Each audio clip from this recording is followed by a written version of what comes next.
This is Dr. James R. Golding, and you are viewing Natural Healthcare Alternative, the show that is about your well-being. Please do not turn off your TV at this time because we have a very exciting and informative television show that can change your life tonight. Tonight's topic is on yoga. Yoga is one of the oldest complete healthcare systems known to man. It has been in existence for over 3 centuries at this time. It is a combination of mental, physical, and spiritual well-being that takes into effect one's way of thinking and lifestyle. Its origins revolve around the fact that a person, when their mind is disturbed, this can affect your physical well-being. When your physical well-being is altered, it can often influence the way in which you think and your mental well-being. Yoga helps to meld these techniques together. The earliest writings of yoga started at approximately 2 centuries BC. As you will find out this evening, yoga is not just a series of postures and stretch exercises, but a whole system of mental, physical, and spiritual well-being. I've been in clinical practice for 21 years, and what I found is that there is a major emphasis in our culture on exercising for muscular strength and size, and also increasing our aerobic potential. But what I'm witnessing is that we're frequently doing this at the compromise of our flexibility and mobility. What you're going to learn tonight is that yoga may help and assist you to maintain this range of motion, flexibility, and gain an overall strength and well-being that can be utilized throughout the course of your life, maintaining total mobility irregardless of your age. With us tonight, I am pleased to introduce Carmen Paris Hunter. Carmen Paris Hunter is located in Somerset, New Jersey, at the Center for Musculoskeletal Health and Related Health Services on Amwell Road. Carmen has been a yoga instructor and movement instructor for the past 20 years and is quite popular here in the Somerset area. At this time, I'd like to introduce Carmen. And Carmen, thank you for being here with us today. Thank you, Doctor. Thank you for having me. Carmen, what brought you to yoga? Well, a number of things, and mainly my health. I'd been a dancer most of my life, and I'd been practicing yoga and teaching preschool, teaching children, and my health started to go downhill. And I had stopped doing yoga to do other things, and what brought me back was that I couldn't do anything else but yoga, and the more yoga I did, the healthier I got. So I started studying more and more about yoga and decided that this had to be in my life. Yeah. So I also studied the history of yoga, which is centuries old, and took that into my life, not just as a practice, but as a way of life. As a yoga teacher and practitioner, are there certain medical conditions that you have found that would benefit from yoga? There are many conditions. Oh, primarily the average everyday person, the condition of stress in their lives, it's very beneficial to help understand and bring you into acknowledgement of what is in your life. So whatever condition you have going on, whether it's nervous, anxiety, depression, can help you feel more at ease with that. The physical elements of yoga, such as working with more chronic conditions, asthma, cerebral palsy, MS, any of the dystrophies, are very, very helpful. Does it make the disease go away? Not really. What it does do is help you understand how to honor and work with your body in the best way possible, gently and with consciousness. Mark Twain once said, if you want to live a long life, get a disease, because you pay more attention. And in yoga, you begin to pay attention to the subtle sensations of the body, what the body is saying to you before it manifests into disease or illness. Would that also be like the subtle sensations of living?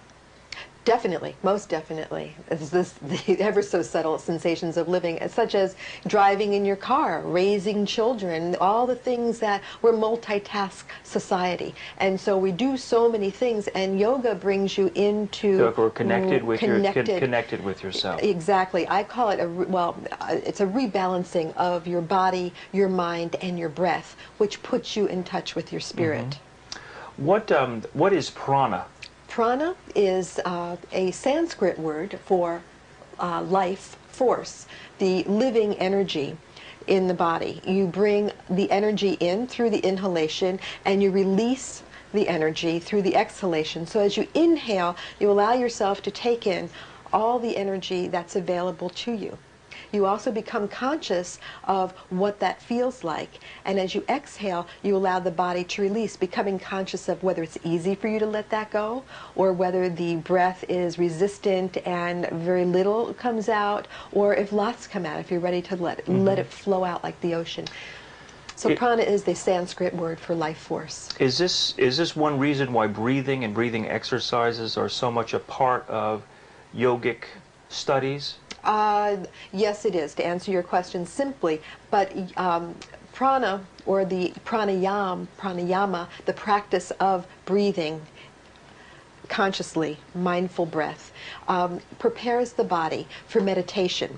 The physical aspect of yoga, which is one of the 8 limbs, is the asanas, which prepare the body, the physical body, to come into meditation. The prana prepares you to come into pratyahara, which is inward focus. So the breath helps you come into inward focus. It helps to cleanse the body at the same time. Many things happening when you're breathing, not just keeping you going, but it's a little factory going on. As you inhale, you bring in. As you exhale, you let it go. I read something that stated that Americans really do need to retrain themselves to breathe appropriately. Is that Americans are chest breathers. We're using the upper portion of our body to do our breathing rather than you doing diaphragmatic breathing and breathing from our center. Is this part of what yoga practices and exercises can help a person to do? Most definitely. One of the first exercises I teach a student coming in pranayama is the 3-part yoga breath. And your viewers can actually practice this at home if they wish to. And the 3-part breath is imagining your body to be a vessel. And if you place your hands on your belly, now in our culture we're very shy, belly shy. We don't like to think we have bellies, but this is your 3rd chakra. It's your energy zone.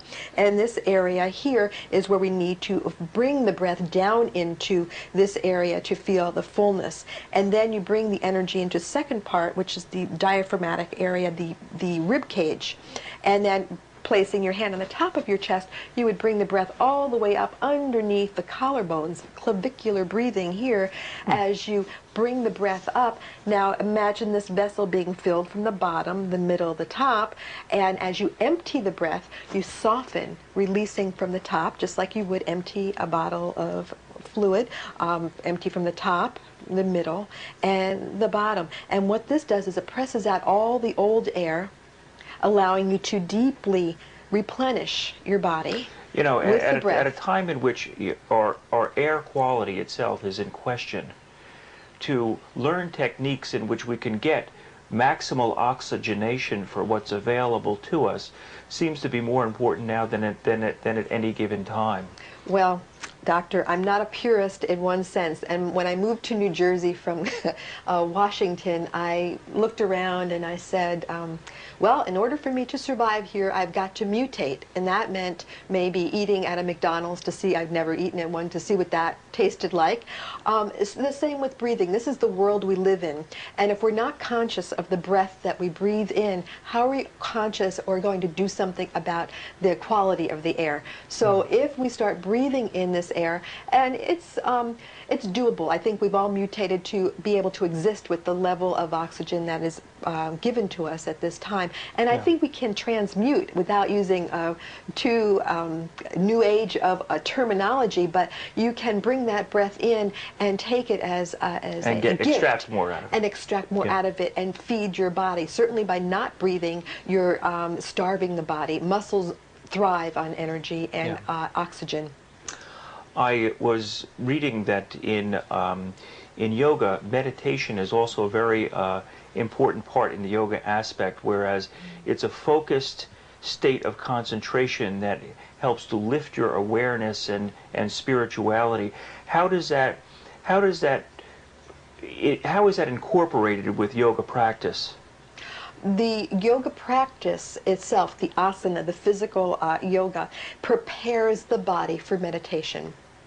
The body is a restless being, and this body contains lots of hidden messages, little tensions. So when you physically, I believe the yogis had brought the postures in to massage the internal organs. And when you're sleeping on the ground, most yogis were spiritual seekers. So they traveled, they were nomads. Some, did not live in luxury. They were oftentimes given to just going out and asking for alms. So they're sleeping on really hard surfaces. And I think to keep their body comfortable, they started coming into these postures and to massage and to release the little constrictions and restrictions in the body. And they saw as they did this, the body became calmer.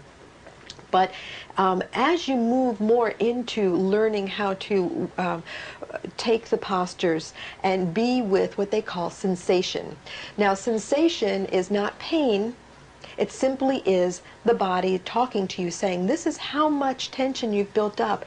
And for some, it could be quite frightening. Holding, and I say that to find sensation, this is one thing you can do. With the difference between sensation and pain, a little test. Take your index finger, if you'd like to try this, it would be educational for you. You take your index finger and then bend it back and keep bending, keep bending, keep bending until you start to feel sensation. You feel a little sensation there? And if you go further, you may feel pain.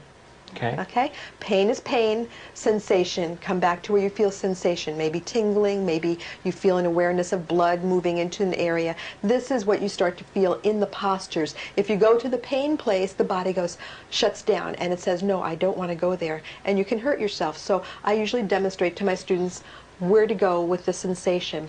And when you can sit with your sensation, the sensation simply shows you where your fears are in life, how you handle things in life. Oh, I can't be in this posture. I've got to get out of here. That's very interesting.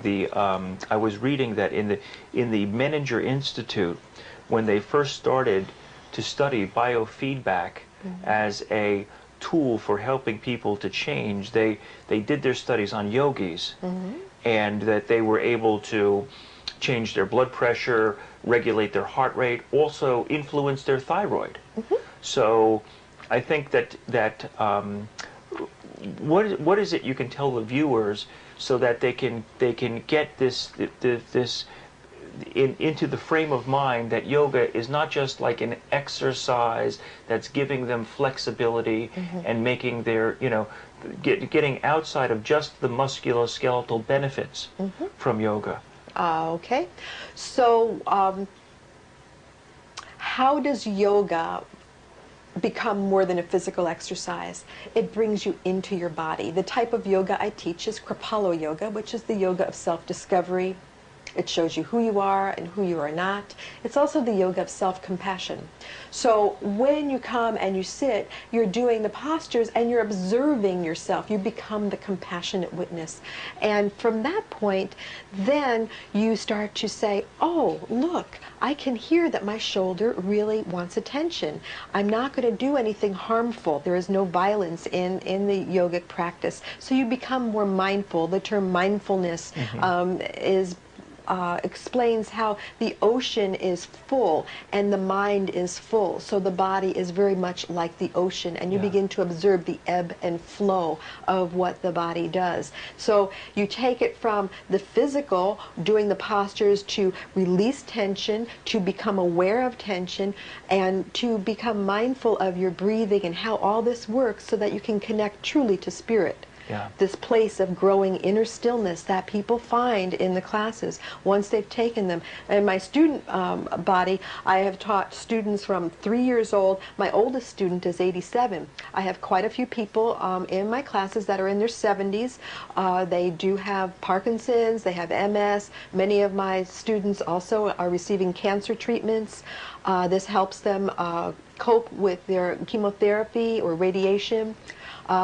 Many of my students are healthy and come in with the common cold, yet it helps them deal with it better, or it helps their immune system fight this. So, do you think that our culture is trained to override these subtleties that could be helpful for us? oh, definitely, definitely, because we're multitasking culture. We are doing not one thing at a time, but many things at a time. And so our brain's going off in many different directions, and lucky thing we're on automatic with breathing. I tell my students, did you breathe this week? Oh yeah, you're doing yoga. As long as you're paying attention and know that you're breathing, that's yoga. Too much scattered thought exactly. out there. There's driving. You have your, not only driving, you've got your music on, you've got now your telephone on, you're watching everything around you, and you're preparing your office notes and your shopping list. Too much stimuli. Exactly. Too and much so stimuli. how can you notice that the subtleties until it manifests into disease? Unfortunately, people don't fix it until it's really broken.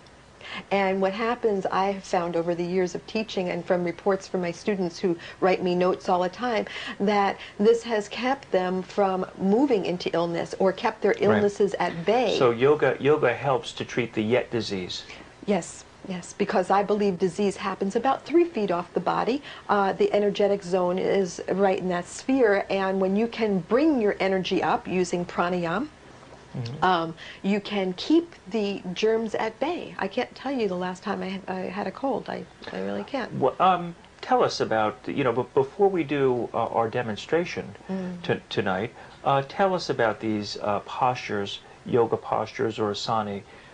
Asanas. Asanas. What would you like to know? Well, there are many different, you're going to demonstrate to us tonight some sitting asanas and some things that the viewers can use at home to start to experience and get some feedback on how yoga may fit into their lives. I like to say that I teach a practical yoga. Yoga, when it was founded by the yogis, the spiritual seekers, was great for them, and as in our world now it's becoming very popular to practice yoga. And how do you take that into your world? How does it fit into your life? It has to fit into your life, I feel, for it to be effective. So I do a lot of postures, teach my students how to do things before they even get out of bed, how to awaken and start your yoga by simply rolling your head from side to side with awareness. Yoga is becoming aware as you rebalance the body, mind, and breath, that the body is moving, and you simply acknowledge the body is moving. And as you move side to side, you're gently releasing the synovial fluids in the joints to warm them up, so that when by the time you get out of bed after about maybe 60 seconds, you've already, moved your wrists, perhaps moved your ankles, flexed and pointed your toes. There's many little movements you can do, and when you're paying a particular attention to that and the breathing, filling the body with the 3-part dirga breath from the bottom, middle, and top, you've already started your day in a yogic way. So then when you go into the office, you can continue that, and that's what I'll demonstrate today, how to do yoga in the chair. This seems like an excellent segue at this junction right now. Can we move on to seeing a few things? Sure. Carmen, would you give us a brief overview of what someone could expect if they were going to take a yoga class from you? Sure, I'd be happy to. So if you came to yoga class, what you'd learn, the first thing you'd learn is how to find your sits bones.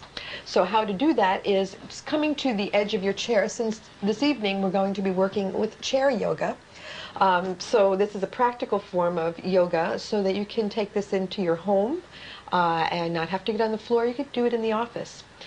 So finding your sits bones, reaching over and taking your hand and placing it on your cheek and pulling the flesh away and finding the little bone right at the bottom of the buttocks, and reaching over to the opposite side and pulling the flesh away and finding the second sits bone, and just move back and forth. This is the foundation of the sitting body. So your feet are firmly planted on the floor, moving forward in front of you. Parallel position, this is called. Now as you press down into the sits bones, you're going to lengthen your spine, opening up the body to receive the full breath, bringing the shoulders down away from the ears. And if you wish to imagine that your spine were the stem of a flower, you being the flower, and bringing the shoulders down away from your ears, lengthening the back of your neck, and lifting the crown of your head up toward the heavens. This is the first thing you'd learn when you come to the class, how to be comfortable sitting in your body. This is also an opportunity to become your own best friend. And I truly mean that, because taking this time to be with yourself takes great courage. And so I applaud you here. What else you would learn in this class is how to breathe, or how you breathe your body.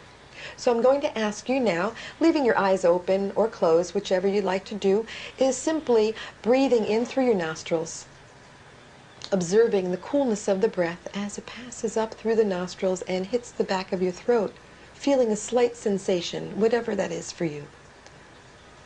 Exhaling through your nostrils, feeling the breath as it leaves the body, noticing the warmth of the body, noticing the warmth of the breath.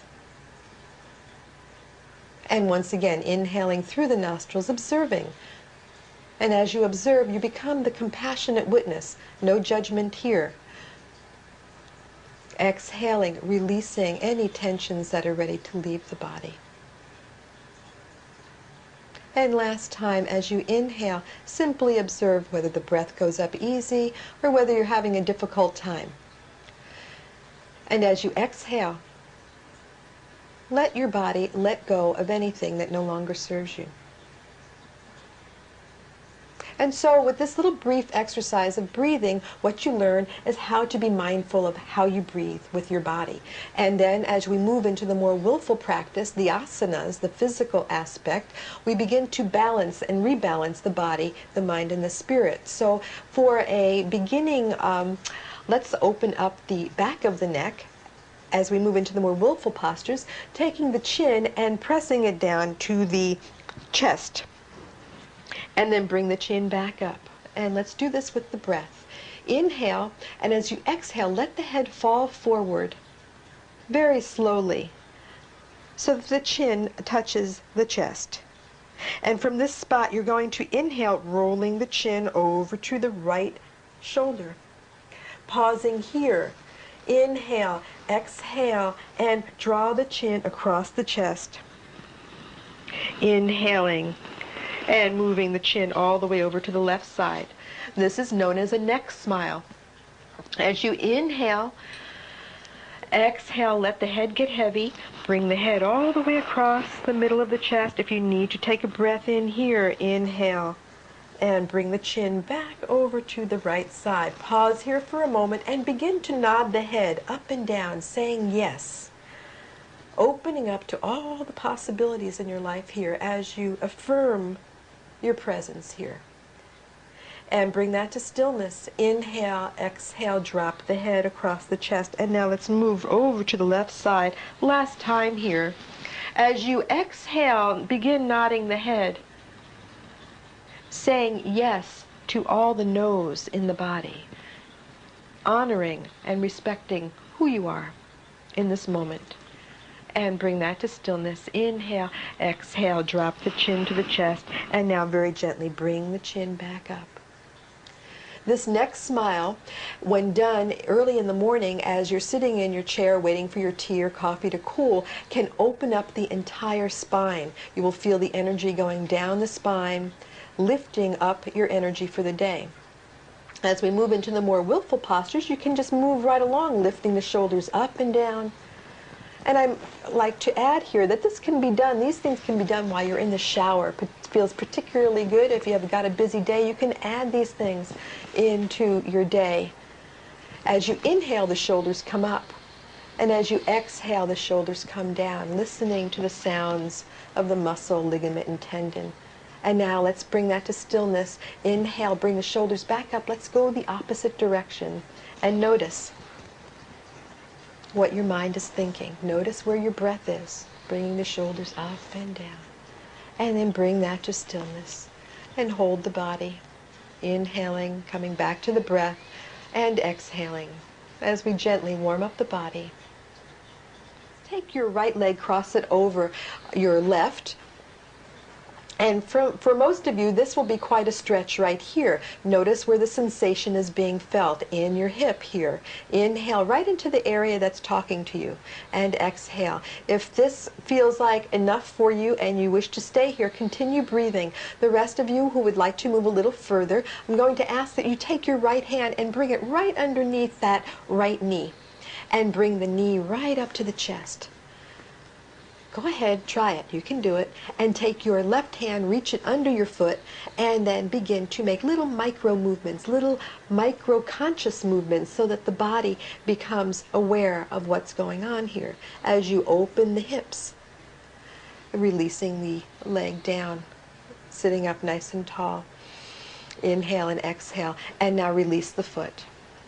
Crossing the left foot over. Notice the difference from side to side.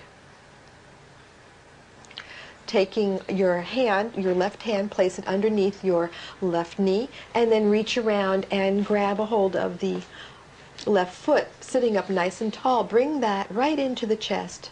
Or come to wherever feels comfortable. Here is good. There's no more enlightenment here than here. It's just about the same. It's called a stretch. Opening the hips, and this is preparing you for more strenuous postures down the road. Inhaling and exhaling, and then place that knee down. And take a breath in. And then uncross the leg. Pause for a moment here. Interlace your fingers now, and then stretch the arms out. Let's come back up to the shoulders, and then press the palms out and lift them all the way up. This posture is known as holding up heaven with two hands.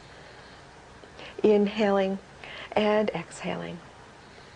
And once again, inhale, exhale, lower the arms slowly. And bring the hands right to the belly. As you inhale, feel the breath, fill the belly. As you exhale, feel the belly contract back toward the spine. Stretching the arms out, opening the back, lifting up, pressing into your sits bones. Lots of little details here. Notice where your breath is and notice where your thoughts are. Inhale and exhale, reaching down and forward. And then bring that into stillness. Pause for a moment and notice the sensations in your shoulders. Notice where this work is being done. I think that there was some valuable information put forth by Carmen today, and I would like to thank you, Carmen, very much for being on the show today. Thank you very much, and namaste. I think that the longest journey is the one inwards, and if we all do our best to increase our well-being and awareness, we can make our lives more fulfilled, those around us, and the world at large. I think in the stressful times in which we live, one way in which we can spell relief is YOGA. I'm Dr. James Golding for Natural Healthcare Alternatives. Have a good day.